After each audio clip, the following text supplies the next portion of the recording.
Hola, soy Ángel y hoy os quiero hablar de un tema que hemos titulado Cinco formas de entender y una de comprender la Navidad y el nacimiento del Niño Dios. En un vídeo anterior comentábamos la relatividad del conocimiento, las diferentes formas de interpretación del mundo que nos rodea, la confusión que existe acerca del conocimiento, de los datos, de las opiniones y de la cultura en general.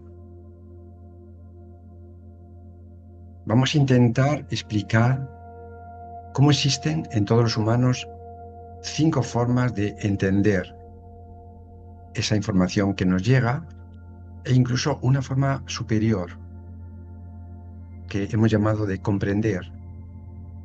Y lo vamos a aplicar concretamente a un tema religioso, más específicamente como es el nacimiento del Niño Dios.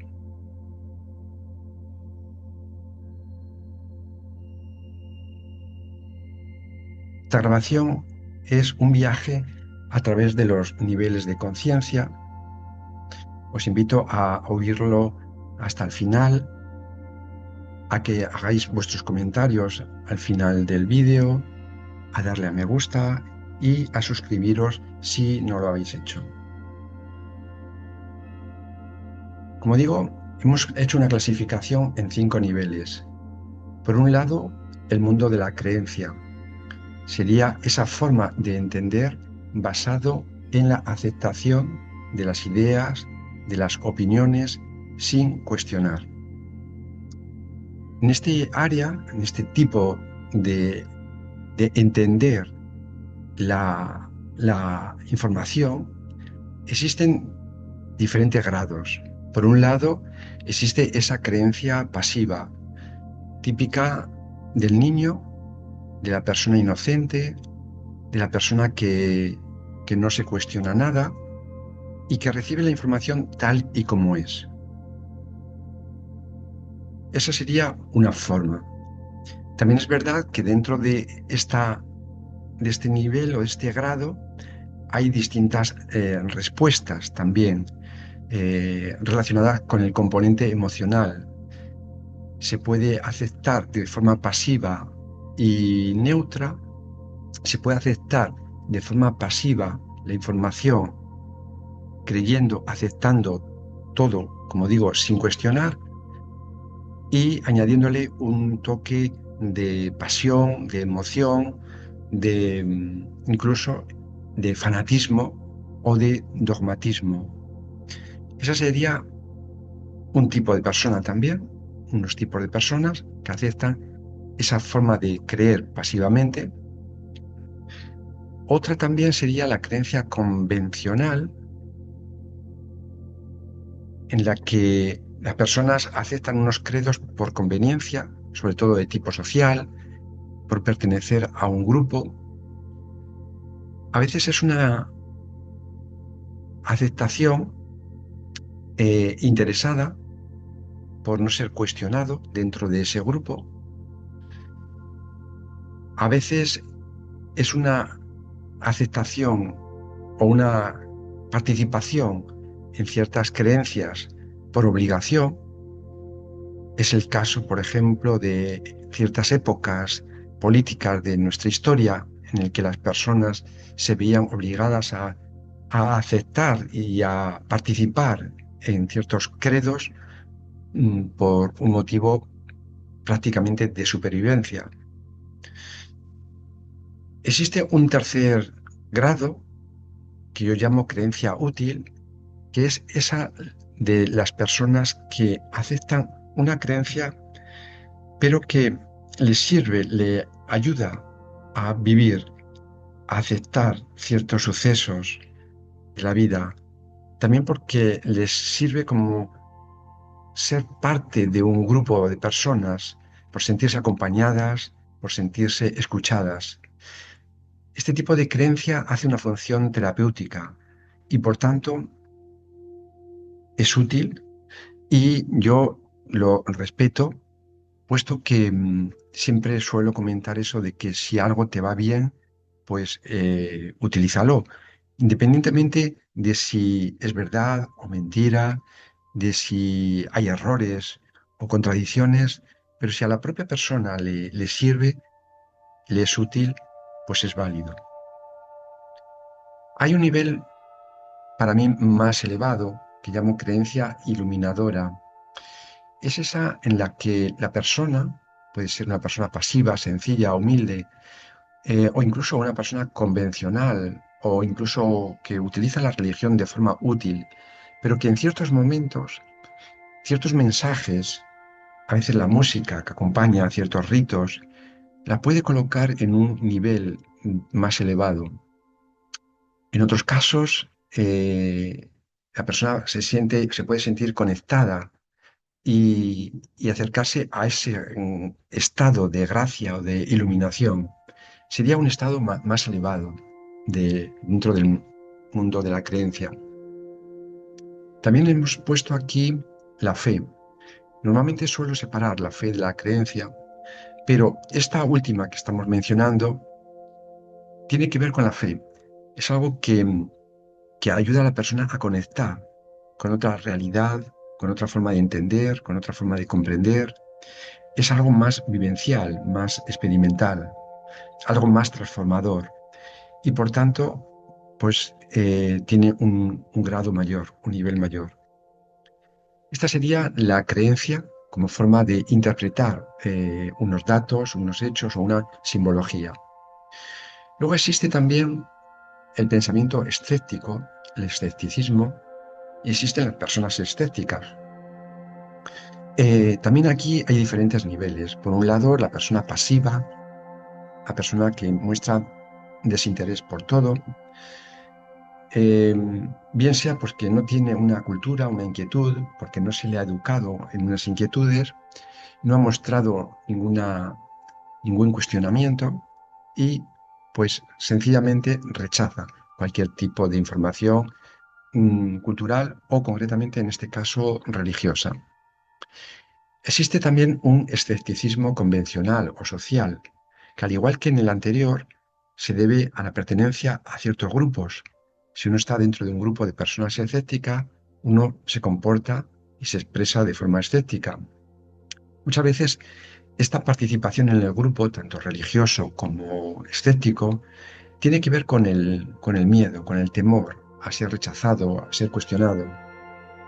La participación en el grupo le ayuda a la persona a estar en una zona de seguridad, en una zona de confort y prefiere mantenerse en ese estado aun cuando no se haya cuestionado, no se haya preguntado por qué. Hay un tercer tipo de escepticismo basado en la experiencia o en los datos, experiencias vividas, datos mm, que puede haber escuchado u oído de tipo contradictorio, erróneo, pero sobre todo también basado en experiencias negativas, el caso de convivir en ciertos ambientes religiosos, de conocer a ciertos religiosos, de sufrir daños, de ser víctima de abusos sexuales. Obviamente todo esto marca a la persona y la coloca en un estado de resentimiento, de rabia, de violencia o de depresión, por supuesto, propio de esa experiencia traumática y dolorosa, y también le lleva a rechazar cualquier tipo de opinión y de creencia, le convierte en un escéptico. Otra forma de escepticismo es el crítico, analítico o agnóstico, la persona que desde un razonamiento, que también vamos a ver después, un estudio, o bien basado en ciertos datos que la persona observa, analiza, pues le puede llevar precisamente a esa actitud de rechazo a ciertos datos o símbolos o imágenes. Pero existe también otro nivel eh, que llamo de inmutabilidad, de aceptación, en el que, bien sea también a partir de lo anterior, de un estudio analítico, de una visión crítica, la persona se sitúa en un estado donde no no acepta, tampoco lo rechaza, sino se mantiene en esa actitud de inmutabilidad. Es una especie de escepticismo iluminador, es una especie de escepticismo evolucionado, en el que la persona entiende, comprende que todo pasa, que nada es permanente, que todo es relativo. La vida, el mundo, la religión, las creencias, las ideologías, y por tanto le sitúa en un nivel de sabiduría especial. Por tanto, el escepticismo, igual que la creencia, son dos opciones que pueden colocar a la persona en un nivel superior de conciencia. Existe una tercera forma de interpretar la realidad, también con distintos niveles. Por un lado, esa postura de razón extrema de la típica persona que dice eso de solo creo lo que veo, lo cual se ha comprobado su ineficacia, su absurdo, su error. Ponemos el ejemplo, recordamos el caso de cuando las personas creían que el sol salía por el este y se ocultaba por el oeste, y que por tanto era el sol que se movía. Bueno, pues este error de percepción, basado también en un razonamiento basado en la percepción, es erróneo, basado en una postura extrema. También existe una razón de tipo social, convencional, como las dos anteriores. Eh, Aquí incluiría yo ese mundo académico, ortodoxo, en el que se acepta solo lo establecido, solo lo aceptado, lo convencional, lo académico, lo que está, entre comillas, demostrado. Bueno, esa es una postura, en mi opinión, errónea, puesto que cierra la posibilidad de entender otras formas de conocimiento y de información. La encontramos no solamente en el mundo religioso, como hemos hablado en otras ocasiones, en el mundo de la salud o en el mundo social. Por tanto, es una postura errónea. Existe un tercer grado del uso de la razón, de la mente o del intelecto, que es la basada en la experimentación, en la indagación, la investigación, el estudio, algo que en nuestra sociedad se realiza de forma extensa, algo que ha permitido el logro de muchos objetivos y muchos beneficios para la humanidad, no solamente en el aspecto técnico, también en el aspecto social, en el aspecto de salud. Por tanto, esa utilización de la razón, de la mente, de forma experimental, es positiva, ¿eh? Aun cuando puede estar también limitada, cuando solamente se queda en ese área convencional. Afortunadamente existe un cuarto nivel dentro del mundo de la investigación, que es esa investigación profunda que llamo ciencia de la conciencia, que cada vez incluye a más áreas del conocimiento, el campo de la neurociencia, en la comprensión de que el funcionamiento cerebral, el funcionamiento neurológico, no depende exclusivamente del cerebro, y de que hay algo diferente al cerebro que llamamos conciencia, que es capaz de influir y de modular toda la física, la biología y la química cerebral. Las experiencias cercanas a la muerte han revelado precisamente a través de los estudios del área de la medicina esa otra realidad diferente de conciencia del ser humano, la psicología transpersonal que permite comprender al ser humano más allá de lo físico, de lo mental, de lo emocional, la indagación en el campo de la física cuántica o de la matemática avanzada, todos esos conocimientos que han permitido no solamente abrirse a áreas del conocimiento, a profundizar, sino además encontrar la solución a muchos problemas. Es lo que ha llevado a ese estado de iluminación que muchos sabios, muchos científicos, muchos pensadores han expresado con ese eureka, clásico. Existe otra forma de entender el mundo basada en la intuición, en el símbolo, que es el arte, la imaginación, Aquí también encontramos distintas formas y distintos niveles. Por un lado, la expresión subjetiva, que es la forma de expresar las propias necesidades, el propio estado personal, psicológico, mental de la persona y que hace una función terapéutica, o la interpretación subjetiva de aquella persona que interpreta un objeto, una imagen, una pintura, de forma muy personal, muy subjetiva, pero que también le puede ayudar a desarrollar la imaginación. Existe una interpretación convencional dentro del mundo del arte o de la imaginación o del símbolo. El ejemplo de que, por ejemplo, que vamos a comentar más adelante, relacionada con el nacimiento, con la simbología del nacimiento, en el que un burrito es un burrito, o una estrella es una estrella, o, bueno, pues, o los magos. Sería la interpretación literal, de un símbolo, la interpretación literal también de las escrituras sagradas, de los libros sagrados, incluiríamos aquí, con todos los errores que eso tiene. ¿eh? Existe un tercer nivel llamado interpretación simbólica, en el que ya el burrito es otra cosa, o la estrella puede simbolizar otra estrella, es otra cosa, es un guía, por ejemplo. Un cuarto nivel sería de interpretación más profunda, es esa en la que no solamente se da, se da esa interpretación simbólica, sino que se comprende que, que esa figura, ese personaje, es parte de uno mismo. Es la comprensión, es la interpretación también basada en el conocimiento, en el autoconocimiento, en los patrones internos, en la psicología personal, basada en la autoobservación. Tiene que ver con el conocimiento de los arquetipos, de la simbología onírica y de todas esas partes que existen dentro de sí mismo.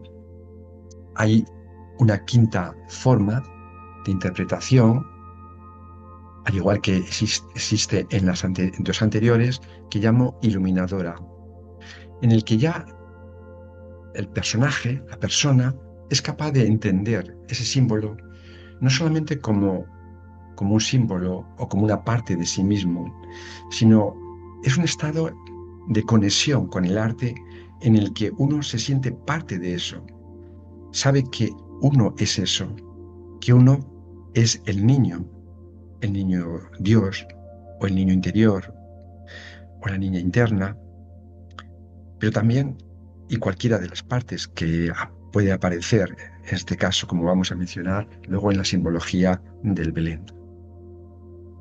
Existe otra parte, otra forma de entender más avanzada que llamamos visión integradora y que incluye a las anteriores, porque las respeta, porque las acepta, porque comprende que todos los humanos tenemos creencias, tenemos dudas, tenemos una razón, de que todos los humanos pasamos por distintas fases también de la vida en las que predomina una forma de entender u otra.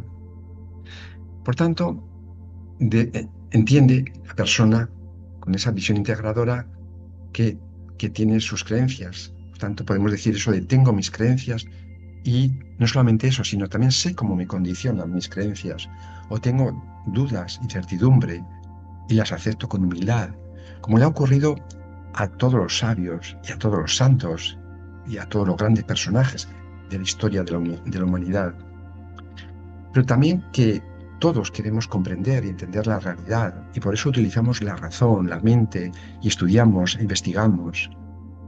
Pero también que entiendo que la verdad está más allá de la razón, los sentidos y el intelecto. Que por tanto respeto y me abro a diferentes formas de entendimiento y que utilizo todos los recursos para entender y comprender, que vamos a mencionar después. Y por último, existiría esa experiencia directa en la que ya no se entiende, sino se comprende. Se comprende principalmente que la respuesta está dentro de uno mismo. Se comprende que gracias a través de la autoobservación el autoconocimiento, la meditación y otras herramientas, puedo experimentar, puedo vivir esa experiencia mística, conocer esos estados especiales de conciencia y de iluminación.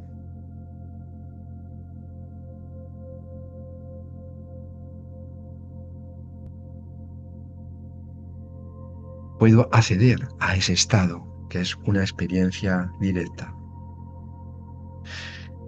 Centrándonos en la simbología del nacimiento de Jesús, vamos a interpretar de estas 5 formas, o 6 formas, si podemos, esta simbología.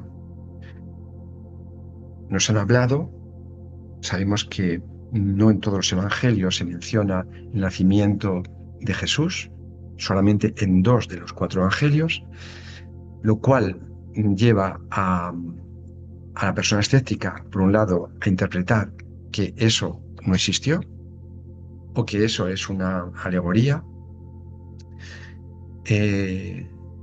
Por otro lado, también para la persona analítica, investigadora, le hace cuestionarse este tema, pero la simbología está ahí, la presencia de un ser luminoso, angelical, que transmite un mensaje a una persona humana, a una mujer. Quiero recordar que esta simbología no es exclusiva del cristianismo. En la mitología griega, en la mitología hindú y en la mitología egipcia, incluso cientos, miles de años antes del cristianismo, existe ese mismo símbolo de un ser divino que hace concebir a una mujer, un ser que en esas tradiciones se convierte en semidios, en héroe. El caso de Hércules, el caso de Perseo, el caso de Krishna. Bueno, pues hay información sobre eso que nos permite entender, comprender que no existe, que no es una simbología exclusiva del cristianismo, pero que tiene su significado. Tiene el significado para los cristianos. Seguramente tiene significado para la cultura hindú, lo tuvo la cultura griega y seguramente incluso en la cultura egipcia. Para nosotros lo más cercano es la cultura cristiana y por ello debemos intentar interpretar o entender qué nos quiere decir esto.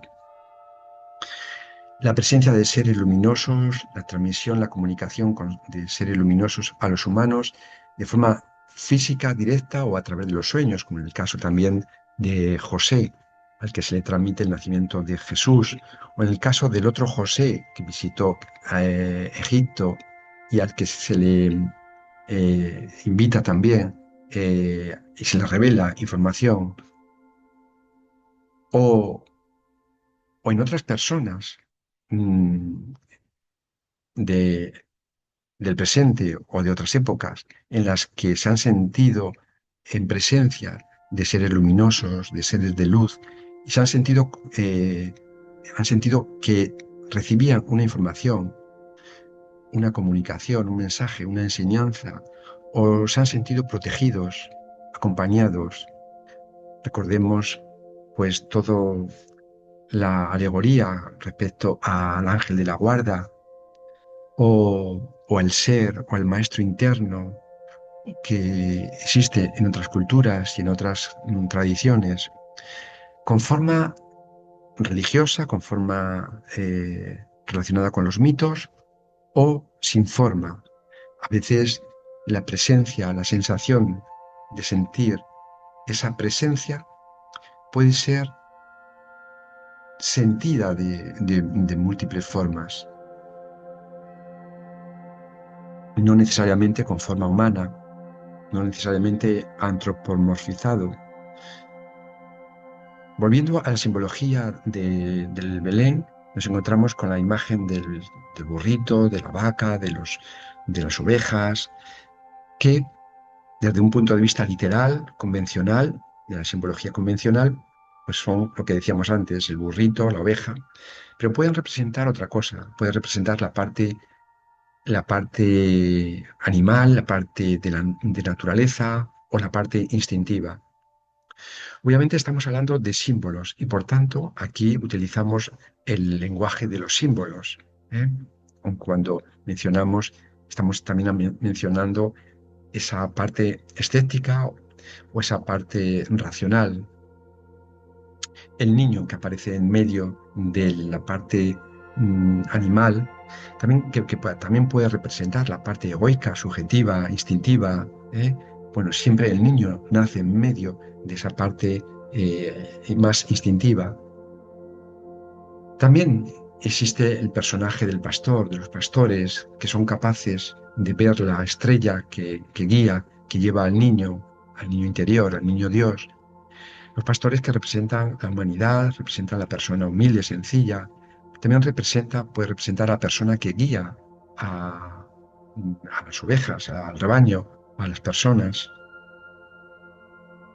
También aparece la figura, la imagen de los magos.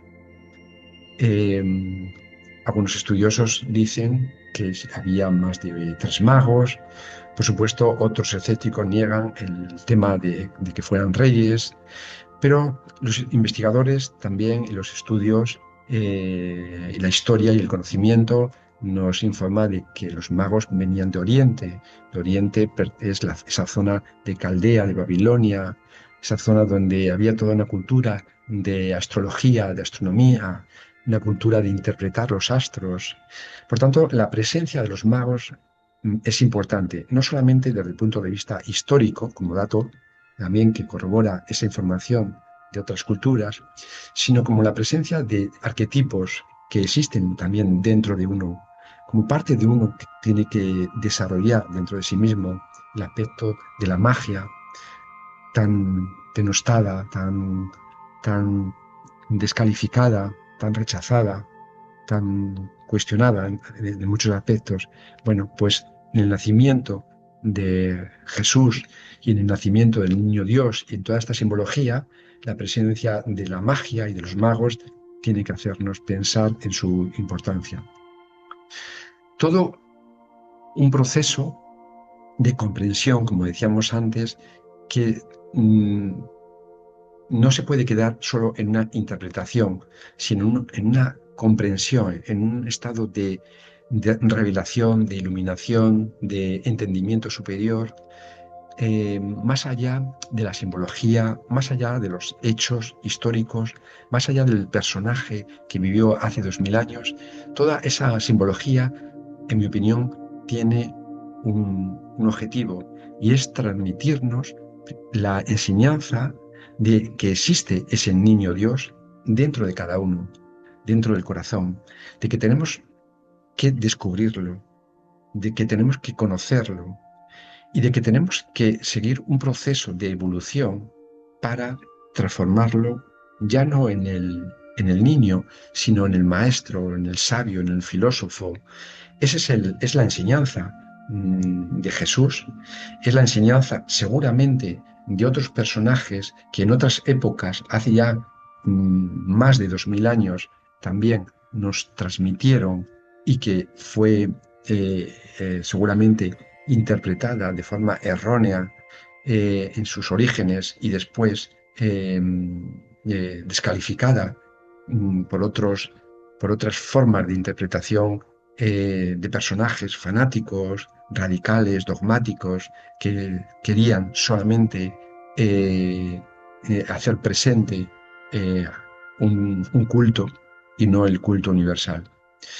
Bueno, sobre todo esto hay muchísima información, sobre todo la parte práctica, la parte de autoconocimiento, de salud interior, que nos permite entender y comprender esas 5 formas con el 6.º grado de experiencia que nos permite tener esa visión integradora. Os invito a la reflexión sobre este tema, a meditar sobre este tema de la simbología, superar esos distintos niveles subjetivos que hemos mencionado en este vídeo y, y a, y a conocer esta obra para profundizar en esta información.